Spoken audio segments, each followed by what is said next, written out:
돈을 위험자산으로 밀어넣지 말고 우리 시청하시는 많은 분들이 되도록이면 현금 확보, 저축에 조금 더 현재 가격도 여전히 조금 높은 편이다. 대세 상승에 대한 어떤 부분은 조금 나오기가 어려울 거라고 저는 보고요.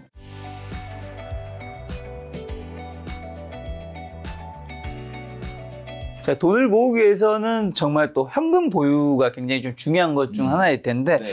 현금 보유는 그러면 소득이나 자산 대비 어느 정도가 좀 적절한가요? 현금 보유 능력이라는 건 뭐 현금 얼마가 있어야 된다라는 것보다는 최근에 이제 그 자산 시장이 불확실성이 커졌지 않습니까? 2021년도까지 뭐 끝도 모를 정도로 올라가던 자산 가격이 2022년도부터 굉장히 급락을 했고 최근에는 뭐 부동산, 아파트나 주식도 살짝 기술적 반등이 나오고 있긴 하지만 2021년도에 비하면야 이제 조금 자산 가격이 많이 내려온 상황인데 보통은 과거에 보면 주식 시장은 언제 살아나느냐? 침체가 끝나갈 때쯤에 경기를 좀 선반영하면서 살아난다. 부동산, 아파트 같은 경우는 보통 이제 경기가 좀 좋아지고 나서 뭐 나중에 후행한다든지 내지는 동행한다든지인데 최근에 이 여러분들 자산 시장을 보게 되면 이 속도가 너무 빨라진 것 같아요. 지금 우리나라 같은 경우는 경기 침체에 이제 막 들어왔는데 벌써부터 주식 가격이 조금씩 꿈틀꿈틀대고 심지어는 서울의 아파트 가격도 최근에는 조금 거래량도 늘면서 그동안에는 그냥 한두 개 정도 거래된 거지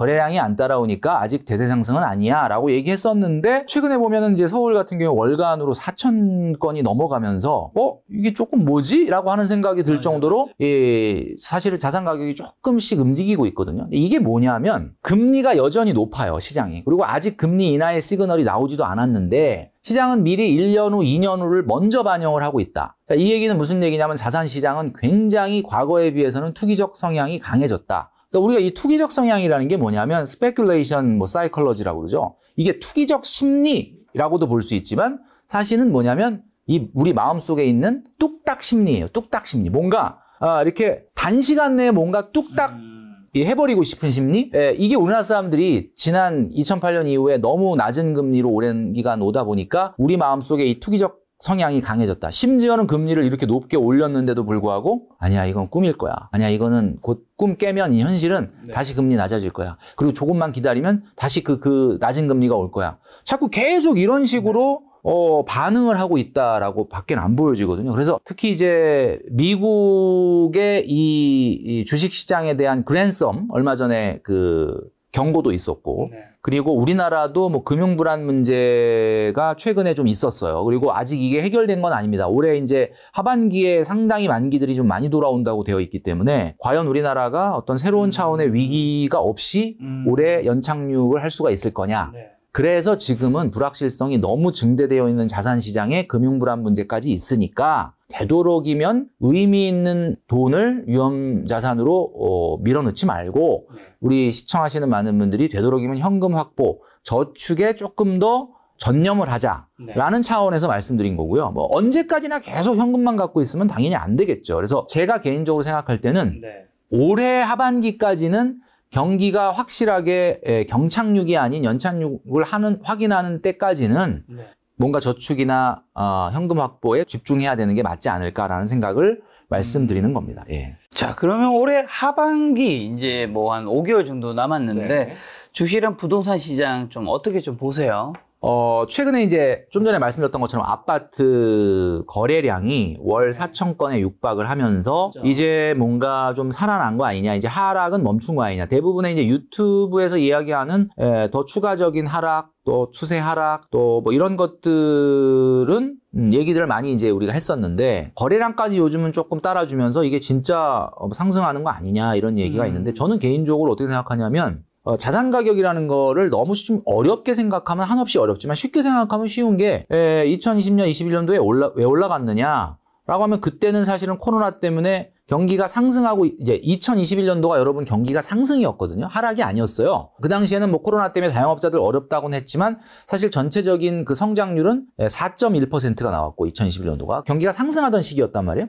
원래 경기가 상승하던 시기에는 통화 정책은 금리 인상이 나와줘야 되는데 반대로 금리 인하를 했어요. 그냥 코로나 때문에 자영업자들도 힘들고 하기 때문에. 그러다 보니까 그때는 2020년, 21년도에는 올라가지 말아야 될 자산 가격이 사실은 유동성에 의해서 밀어 올려진 거지 않습니까? 너무 올라갔기 올랐기 때문에 떨어진 거예요. 그러니까 왜 떨어졌냐 그러면 너무 올라가서 떨어진 거예요. 그러면 왜 올라가냐 그럼 너무 오래 떨어지거나 오래 안 오르면 또 오르는 거거든요. 그러니까 지금의 상승은 사실은 2022년과 지금까지 1년 반 동안의 하락장의 기초에서 올라가는 거예요. 그런데 이제 제가 봤을 때는 약간 한계는 있을 거라고 보는 게 최근의 아파트 거래의 내용을 보면 올해 이제 초에 특혜 보금자리론이라는 거를 이제 정부가 지원하면서 집을 사시는 분들한테 9억 미만이다 그러면 5억까지는 뭐 소득 DSR 없이 그냥 이렇게 빌려주고 지금 이게 나온 지가 6개월 정도 됐는데 39조 4천억이 목표인데요. 지금 38조 원을 넘어섰습니다. 그러니까 이 영향이 크다고 봐요. 그러니까 한마디로 말해서 낮은 이자로 상당한 유동성을 공급을 해줬기 때문에 이제 집값이 좀 간 거고. 근데 이게 이제 끝난단 말이에요. 이제 네. 곧. 그러면 여전히 금리는 높기 때문에 그러니까 우리가 여러분들 아시겠지만 부동산 같은 경우는 명확합니다. 단기적인 가격은 금리와 경기의 영향을 받는 거거든요. 네. 근데 금리는 지금 분명히 높아요.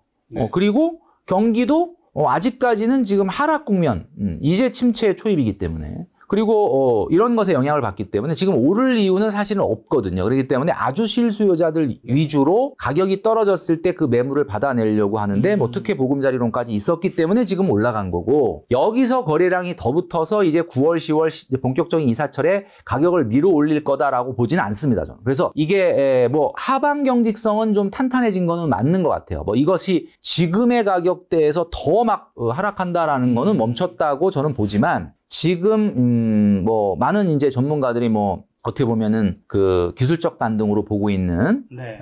이런 정도의 상승에서 더 갈 거라고 보지는 않아요. 그래서 2024년도 말 최소한 금리 인하에 대한 확실한 시그널이 나오기 전까지는 보합으로 갈 거다. 그래서 실수요자들 같은 경우는 지금 조금 올라서 아유 내가 그러길래 그냥 3개월 전에 살 걸 그랬어 라고 후회할 게 아니라 조금 더 시장을 관망하시다가 네. 연착륙이 확인된 상태에서 사시는 게 맞지 않을까라는 생각을 하는 거죠. 지금 제가 이제 그렇게 대세 상승까지 보고 있지 않은 이유 중에 하나가 뭐냐면 네. 저는 이제 개인적으로 2019년까지 올라간 가격은 정상 가격이라고 보는 사람이거든요. 그러니까 무슨 얘기냐면 아파트 가격이 2019년까지는 그 전에 소득 증가를 반영한 정상적인 상승이라고 저는 그때도 항상 그런 얘기를 했었고. 근데 2020년, 21년도는 조금 당황스러운 상승. 오르면 안 되는데? 왜냐면 2019년까지 충분히 올라줬기 때문에 사실은 그땐 보합으로 가든지 하락을 했어야 되는데 네. 20년, 21년도는 오르지 말아야 될 것이 유동성에 의해서 밀고 올라간 거기 때문에 지금 반납을 하고 있는 거지 않습니까? 네. 자, 2019년도에 우리나라의 주택 구입 부담 지수가 126.6이었습니다. 여러분 이 숫자를 잘 기억을 하세요. 126.6. 그러니까 한마디로 말해서 2019년 4분기에 주택 구입 부담 지수가 126.6이에요. 자, 그렇다는 얘기는 무슨 얘기냐면 제가 뭐라 그랬냐면 2019년까지 올라간 가격은 정상 가격이고 그 이유는 약간은 사실은 거품이다. 자, 그렇다면 지금 우리나라의 아파트 가격이 주택 구입 부담 지수가 최근에 좀 많이 떨어지긴 했는데 현재 얼마냐 봤더니 주택 구입 부담 지수가 2022년 3분기에 214.6까지 치솟았다가 최근에 많이 떨어졌습니다. 얼마냐면 최근에 2023년 1분기 기준으로 175.5까지 떨어졌습니다. 자, 그러나 여전히 우리가 2019년에 126에 비해서는 상당히 높은 구간입니다. 물론 이 주택 구입 부담 지수라는 게 이제 후행 지표로 자료로 나오다 보니까 우리가 이제 한 3개월 정도의 어떤 텀을 두고 이제 보게 되는데 현재 가격도 여전히 조금 높은 편이다 라고 볼 수가 있다는 거죠. 그래서 대세 상승에 대한 어떤 부분은 조금 나오기가 어려울 거라고 저는 보고요. 여기서는 아마 보합 정도로 가지 않겠느냐. 저는 이렇게 이제 부동산 시장은 보고 있고 네. 실거주자들 같은 경우는 올해 하반기에 여러 가지 위기설이라든지 금융불안 문제가 해소된 이후에 실제로 매수에 나서시는 게 낫지 않겠느냐라는 말씀을 드리고요. 주식 같은 경우는 뭐 저는 이제 뭐 주식 투자를 전문적으로 하고 있지 않다 보니까 뭐 이 우리 김작가 TV에 나오는 많은 전문가분들이 많은 좋은 이야기를 해주셨겠지만 저는 개인적으로 봤을 때 현재 주식 시장은 굉장히 거품이 좀 과다하다라고 봅니다. 이제 왜 그러냐면 뭐 여러분도 아시겠지만 지금 이제 주식의 가격을 우리가 밸류에이션 하는 데는 여러 가지 방법이 있습니다. 그런데 가장 전통적인 방법이라는 건 뭐 여러분도 잘 아시겠지만 주가 순이익 비율, 그러니까 소위 말하는 퍼라고 하는 거. 근데 이제 많은 분들이 이제 퍼 얘기를 하시면 이제는 시대가 퍼로 얘기할 수 없어요 라고 얘기하시는 분이 많아요. 물론 뭐 저도 인정을 합니다. 원래 자산 가격이라는 게 세 가지로 움직이는데 첫 번째 수익률, 그 다음에 두 번째는 현금 흐름의 안정성, 그 다음에 세 번째는 바로 미래의 기대감이에요. 자, 이 세 가지가 합쳐져서 지금의 주가, 지금의 자산 가격을 보여주는 거죠. 자, 그런데 과거에 금리가 높고 성장률이 높을 때는 당연히 중요한 게 수익률이었습니다. 그런데 금리가 낮아지고 경제가 어려워지다 보니까 이제는 수익률보다는 뭐가 중요하냐? 현금 흐름의 안정성 내지는 미래의 기대감이 주가를 움직인다. 그러니까 퍼는 의미 없다 이렇게 얘기하시는데 아닙니다. 제가 보기에는 지금 우리가 2008년 이후에 금융위기 이후에 미국이 금리를 0.2%까지 낮췄고 우리나라는 기준금리가 0.5%였는데 정말 말도 안 될 정도로 그렇게 낮은 금리로 10년 이상을 오는 시기가 다시 오지 않는 한은 그 시기가 만약에 계속 온다면 당연히 뭐 퍼가 200이 되고 300이 되고 400이 돼도 그런 주식을 사야 되죠. 당연히. 그런데 여러분 아시겠지만 생각보다 금리는 다시 그런 시기가 올 거라고 보지 않거든요, 저는. 그래서 지금 엔비디아가 퍼가 207이고요. 에코프로가 81이고요.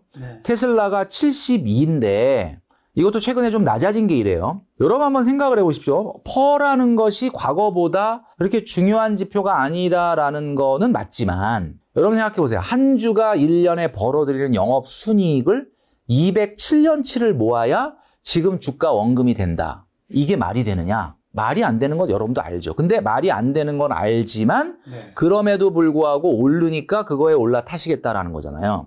저는 분명히 말씀을 드리는데 그랜썸도 그런 이야기를 했는데 지금은 슈퍼 버블의 초입이다라고 말을 했었는데 이게 어떤 경제적인 외부에서 어떤 충격이 딱 가해지게 되면 상당히 문제가 될 수 있는 여지가 있다라고 보는 거죠. 그래서 이런 모멘텀이 있는 시장에서 돈을 버는 방법도 물론 있지만 이렇게 이제 유튜브나 이런 데서 나와서 이야기하는 스피커들의 이야기는 자칫 듣는 사람 입장에서는 일반화해가지고 들을 수가 있잖아요. 지금 집 사야 되냐? 그러면 아니 어떤 집을 사야 되는지 소득이 얼마인지 지금 주식 사야 되냐? 그러면 어떤 주식이냐에 따라 다른데 이런 유튜브 방송에서는 아무래도 이야기하는 내용을 그걸 걸러서 듣는 게 아니라 그걸 또 그대로 듣는 분들이 있어요. 그래서 상당히 이 스피커들이 좀 조심해야 된다라고 생각을 하거든요. 그래서 제가 봤을 때는 지금의 주가는 어쨌든 정상적이진 않다는 거예요. 그래서 여러분들이 제가 한번 생각을 해봤거든요. 엔비디아가 지금 207 정도가 나오는데 주당 순이익의 207배가 주가라는 얘기지 않습니까? 만약에 엔비디아의 그 포텐이 터져가지고 영업이익이 2배가 늘었다. 이거 엄청난 뉴스거든요. 영업이익이, 주당 순이익이 그냥 막 단박에 2배가 올랐다. 이런 일이 사실 시장에서 발생되기는 이 산업이라는 것 자체가 뭐 이 세상에 없던 무슨 바이오 신약 개발도 아니고 그렇다 그래도 퍼가 100이에요. 그러니까 여러분 이게 사실 조금 저는 경계해야 되지 않을까라는 생각을 하고 오히려 이제 우리가 보통 법칙이 있지 않습니까? 경기가 하락할 때는 성장주, 상승할 때는 가치주 뭐 이런 법칙이 있잖아요.